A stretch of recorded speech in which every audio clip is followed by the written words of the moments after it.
নদীতে সাঁতার কেটে বেড়ানো একটা রুই মাছ বাড়ি এলো। মা বলেন, মাছ যত ভালো ধোয়া হয় টেস্ট তত ভালো হয়।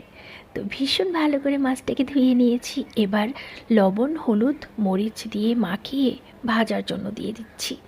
ওদিকে কড়াই চাপিয়ে দিয়ে একটা মাত্র পেঁয়াজ কুচি দিয়ে তার মধ্যে হলুদের গুঁড়া, মরিচের গুঁড়া, লবণ, কোরিয়ান্ডার গুঁড়া, জিরা গুঁড়া সব কিছু দিয়ে একখানা আলু নিয়ে লম্বা করে কেটে দিয়ে কড়াইয়ের কষানো মশলার মধ্যে আলুটাকে দিয়ে ভালোভাবে কষিয়ে নিয়ে ভাজা মাছটাকে দিয়ে একটু উল্টে পাল্টে দিচ্ছি।